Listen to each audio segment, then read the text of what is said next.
sofrimento seja um breve propósito de Deus, para que você possa buscá-lo. Peraí, meu filho está saindo do propósito, tá bom demais, eu vou dar um sofrimentozinho para ele. Meu filho está sorrindo demais, eu vou dar uma lagriminha para ele. E você precisa entender, escuta, não existe nenhum sofrimento a qual Deus não te dê que você não possa suportar. Qualquer que seja, grande, pequeno, médio, é falta de dinheiro, é um propósito de Deus para a sua vida, aceita isso aí, porque você pode ter falta de dinheiro, mas você nunca vai ter falta de comida. Deus sempre vai te sustentar, assim como foi no deserto. Você entrando por um deserto, é assim que funciona.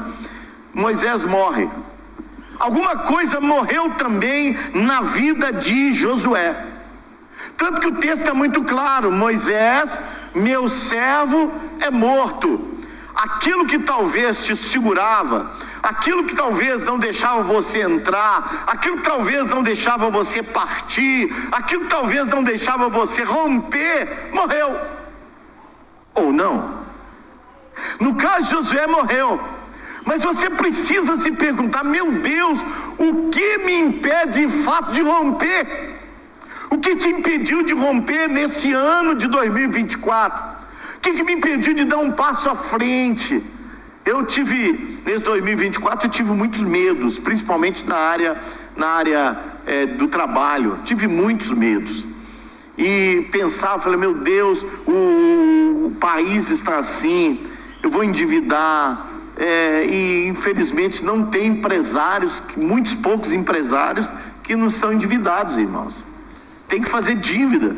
Você vai fazer uma compra de qualquer situação, 1 milhão, 2 milhões, 3 milhões, você não tem dinheiro, você tem que endividar. Senhor, eu estou preparado para fazer uma dívida de R$10?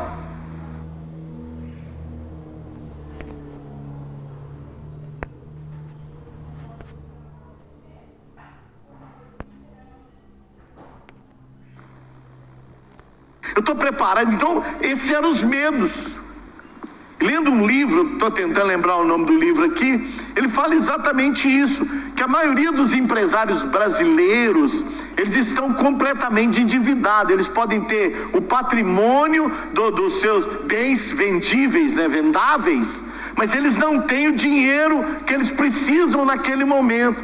Tem muita gente que tem patrimônio, mas não tem bens, e por aí vai, na área financeira. Agora, e na área espiritual? Qual foi o alvo 2024, passado 2023, que você escreveu e que você não alcançou? Ou que você se esqueceu dele? Por isso que a gente fazia na nossa igreja, a gente aqui é muito grande, não dá para fazer, mas na igreja menor dá para fazer, nós vamos fazer isso lá. Escrever os alvos e colar na geladeira. Porque o alvo tem que ser visível. Você tem que olhar para a sua geladeira todo dia que você vai abrir lá a sua geladeira. Você tem que ver lá os alvos que você fez esse ano para o ano que vem. Opa, peraí, faltou isso. Nós olhamos o nosso alvo 2022 para 23, sei lá, algum ano assim, 2020 para 21, achamos o papel. Irmãos, lá nós não conseguimos alcançar uma coisa. Uma das coisas que estava lá era comprar uma casa. Nós fizemos um alvo 2020 para 2021 comprar uma casa. Pergunta se a casa está lá. Lógico que está. Quem fez isso? Deus. Não foi nós. Não fomos nós, não foi nosso dinheiro, não foi o nosso bolso, não foi o nosso trabalho, irmãos. Não é nada vem da gente. Colocou o alvo lá, colocou o projeto, faz isso. Agora, nós temos algumas situações em que você precisa entender que o próprio Deus pode estar te desafiando. Deus olha para Josué e fala assim: olha, tens um desafio. Primeiro desafio é: meu filho, Moisés morreu. Segundo desafio é: avança esse Jordão. E a pergunta que nós temos que fazer é: poxa vida, mas eu olho para isso aqui, está impossível de atravessar, está impossível de alcançar, eu talvez não vou chegar do outro lado. E era difícil mesmo, irmãos.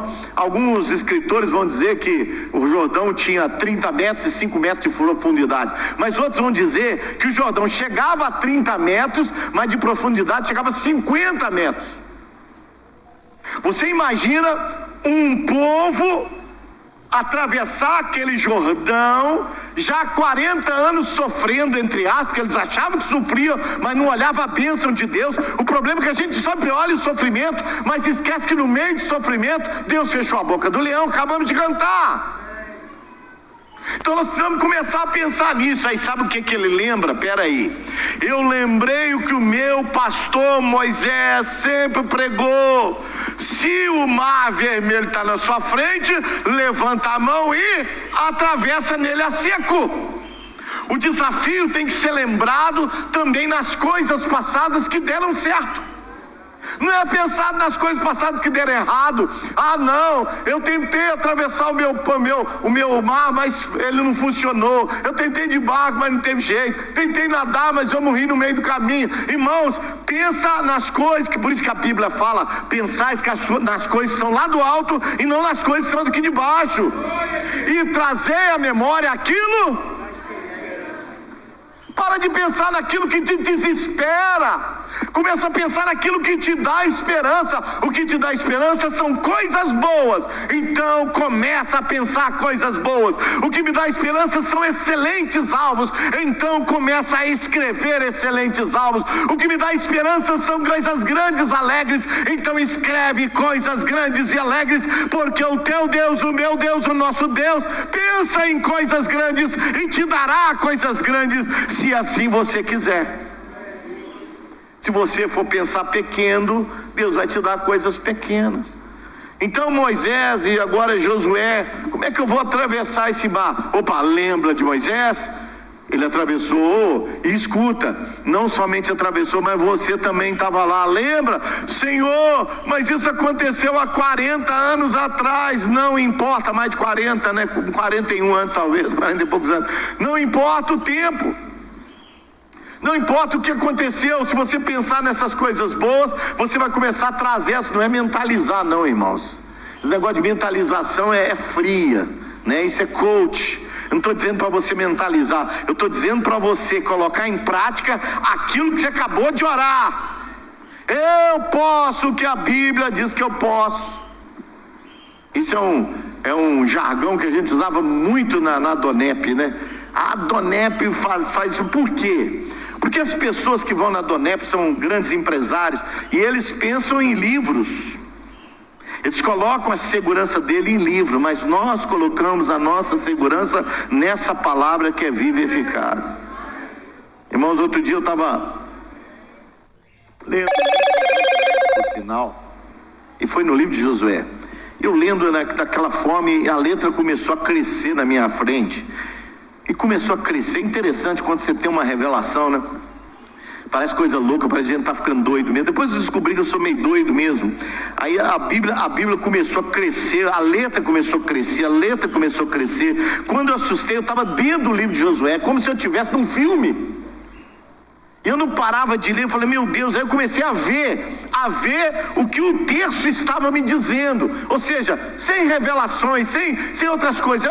O texto seco, estava dizendo que estava matando, estava dizendo que estava levantando, estava dizendo que o mar estava se abrindo. É isso que eu estava vendo, é como se eu estivesse lá. É esse tipo de revelação que Deus quer dar para o seu futuro, para o seu propósito.